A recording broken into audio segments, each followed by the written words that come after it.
Welcome back for another video.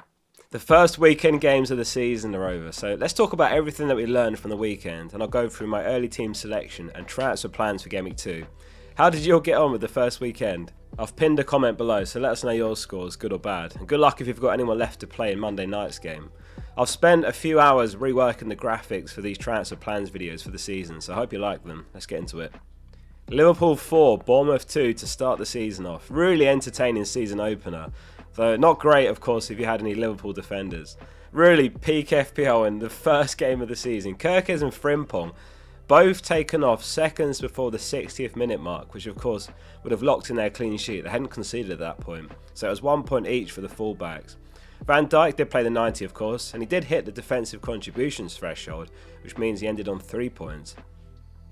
In case you missed it, during that game I launched a brand new widget on FPL.page in the Focal app which lets you track defensive contributions and save points as well for every fixture in real time. So in a nutshell, it's a really easy way to track what's going on in the games and whether you've got any locked in points for your team from those games.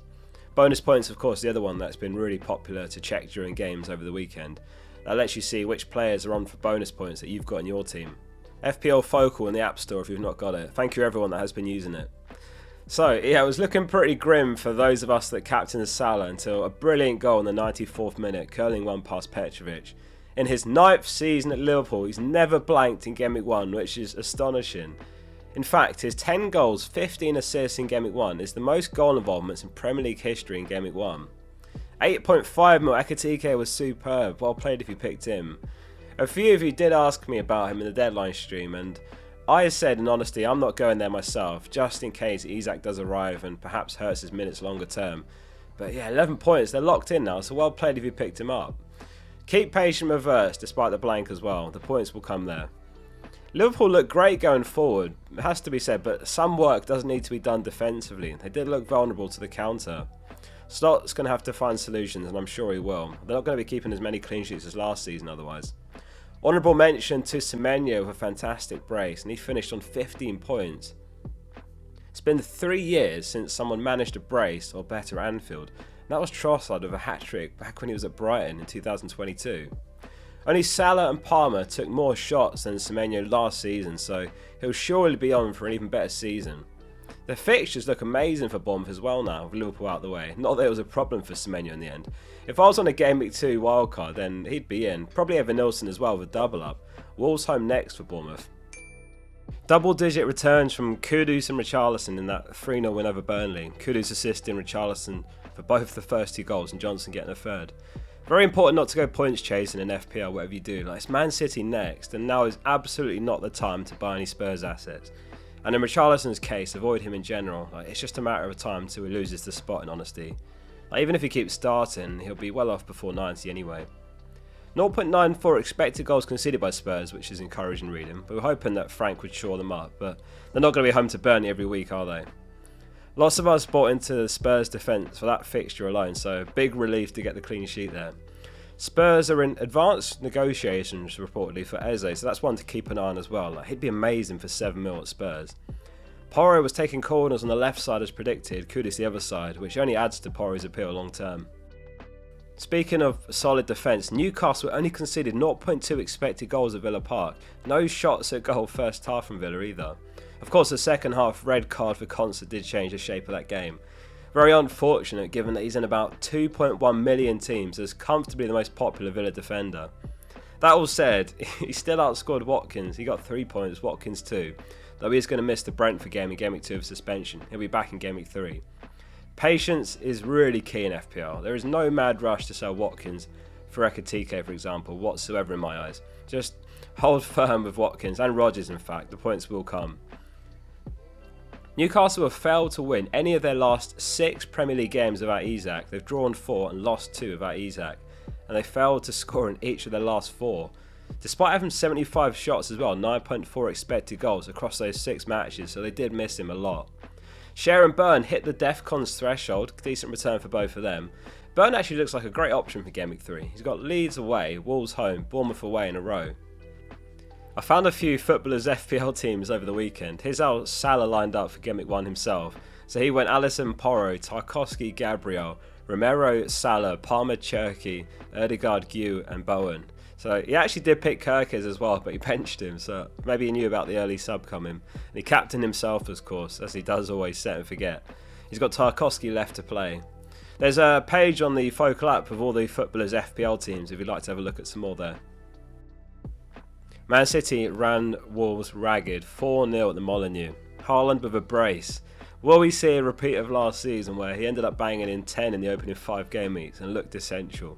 Haaland has scored in each of his last 4 Game Week 1 appearances in the Premier League. Only Salah, with 6 successive seasons between 2017 and 2023, has enjoyed a longer run in the competition's history. However, there was one other man that stole the headlines, certainly from an FPL perspective, but maybe footballing perspective as well. Reinders, 1 goal, 1 assist. He was absolutely class in his debut. Like, what a player he looks. What a player if you picked him in your team for 5.5 mil. Looks like he could be rising in price tonight to 5.6. He's obviously their most progressive midfielder and he can just do it all. It's worth pointing out the first goal was brilliant for him as well. He scooped a perfectly weighted ball over the Wolves backline, which Lewis got on the end of and squared to Haaland for a tap-in. Man City are going to be frightening once Rodri's back at full strength. Like, I could see them running with Rodri, Reinders, Cherky in midfield eventually, which would be the latest evolution. No Ederson in the squad, who's rumoured with a move away, so it's Trafford in goal and he had a great debut as well. He looks like a really safe pair of hands. Hopefully City don't sign Donnarumma because for 5 mil, Trafford would be an absolute steal. Aït-Nouri, of course, making a debut as well. There's 3 debutants for City. He grew into the game as well, and he's actually the only City player to hit DEFCON points for a respectable 9-pointer. 1 bonus for him as well. Vardiol not in the squad either. I'm going to just swerve the City defence entirely for the time being. Like, Pep did set up slightly differently tactically to last season, with Aït-Nouri at times moving centrally as the third centre-back in a back 3, and it was Lewis that got forward and inverted, hence a couple of assists for Lewis. And this is a role that, of course, suits Vardy on a back 3 better in theory, but it's really too early to read much into games with a sample size of just 1. Chelsea versus Palace ended in a pretty underwhelming 0-0 draw, or at least if you had attackers from either side, which I think was pretty much all of us. Palmer and João Pedro both owned by well over half the player base, and João Pedro off at 73 minutes for Delap, which really is probably going to be an ongoing theme as we suspected. And Delap did do well after he came on, like he did create a few moments out of nothing. Chelsea fans are going to be hoping that Esteval starts next match as well. He was really lively when he came on, but from an FPL perspective, just not a factor right now. Caicedo, Lacroix and Mitchell all hit the DEFCON threshold that game. Eze did score a free kick first half, but Gueye was within a metre of the wall, jostling with Caicedo, which saw it ruled out in the end. Have we seen the last of Eze in a Palace shirt then? I mean, if he does go, that would be bad news, you'd think, for both Mateta and Sarr, who looked like excellent picks before the season started, but will that increase their goal share? Will they struggle to create goals without Eze? We'll have to see how it all plays out. 4 shots taken from Palmer, just 0.2 unexpected goals though. If you didn't know, Scout's members area updates with Opta stats in real time during games, so yeah, the second game's finished, you can hop on the members area and benefit from that straight away. Use my link below for a 40% discount. All these stats I mentioned in these videos come from my data tables that are public. Nottingham Forest beat Brentford pretty comfortably. Wood with a brace for a 13-point haul. Well played if you had him in your team. 1.86 expected goals for Forest. About half of that, 0.96 of which belonged to Wood alone, which only Haaland and Ekitike could better across all players and all positions. Painful clean sheet wipeout though for us Forest defence owners, as a Sangare handball meant a Brentford penalty, and it was 6 million forward Thiago that stepped up to take it and scored. He's an interesting one, and as the cliche goes, he was in one of my drafts, but the options are really limited this year for 6 million and cheaper, but here's Brentford's number 9, and the service is going to be for him primarily, but they have been linked with buying other strikers however. Fulkrug, of course, the more popular 6 mil forward, but he did blank against Sunderland and the fixtures are tougher now. Anderson was brilliant this game. He's on corners, he's on some free kicks. In fact, the first goal was his corner and it should have been his assist, but it took 2 defensive touches before the goal, so as per FPL rules, that technically wasn't his assist. He was also shooting from open play, so really encouraging performance. Reinders and Anderson might have been the play to go with both rather than one or the other. Like, both look such good value for 5.5 mil. Early impressions of this new quote-unquote new Brentford team were not very good, honestly. Like, understandable when you consider the amount of goal involvements that they've lost between Wissa and Bumo. I mean, captain Norgard and obviously Frank leaving as well, but they could be a team to target initially. Andrews has got such a tough job ahead of him. I've got no concerns about Rodgers and Watkins blanking in their game. They play Brentford next. Stay patient with your picks.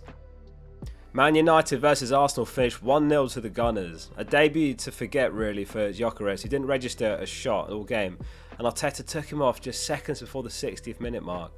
It was Calafiori who got the only goal that game, coming off a Rice corner who bagged the assist for it. 3 of Arsenal's last 4 goals against Man United have been corners, and they were all defender scorers and all different players: Timber, Saliba and now Calafiori.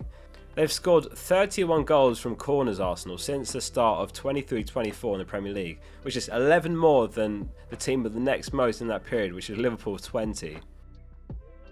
Saliba, Odegaard, Zubimendi, Yoro and De Ligt all hit the DEFCON threshold this game, but Bruno painfully short with 11 out of the 12 required. It's very possible that we've all been massively sleeping on the Arsenal defence. Like, maybe there should have been more drafts from Game Week 1. They were the best defence last season for expected goals conceded, 1 for 1 so far, and it's Leeds home next. So, an early look at my Game Week 2 team selection and transfer plans. I'm lined up with Sanchez in goal, Murillo, Esteve and Anderson in defence, Salah, Palmer, Bruno, Rodgers and Reinders midfield, and it's Strand Larsen and Watkins up front. An interesting dilemma, and I'm sure I'm not the only one facing this, is if you've got Esteve and Dubravka, do you double down and start both Burnley players, given they are home to Sunderland? Or do you hedge with someone like Sanchez, who I've got, who did in fairness just keep a clean sheet against Palace, who are a really decent team? And Sunderland as well, really impressive result in Game Week 1 as well, beating West Ham 3-0. So as it stands, I'm hedging my bets and starting Sanchez and Esteve. In fact, the other dilemma is actually whether to captain Salah or Palmer. Like, both have got good merits this week. Palmer's fixture is certainly the better of the two, given he's got West Ham, but I mean, Newcastle aren't at their best, which is who Salah's got. So Porro and Romero both dropped to the bench after that clean sheet against Burnley Game Week 1. I'm going to take that and run. Even if I did have Anderson over Reinders, I would definitely be sticking with him because he was brilliant as well, as I said earlier. It's not worth a panic transfer to Reinders. In the end, they didn't even score that differently. It's just a couple of points, wasn't it? I was actually really encouraged by Strand Larsen against City. He looked a real threat, massive handful for the City defenders like he was last season. And obviously with Cunha gone, it's all about feeding the chances to Strand Larsen as much as possible. The only thing I did notice, which was a bit worrying, is he was really strapped up.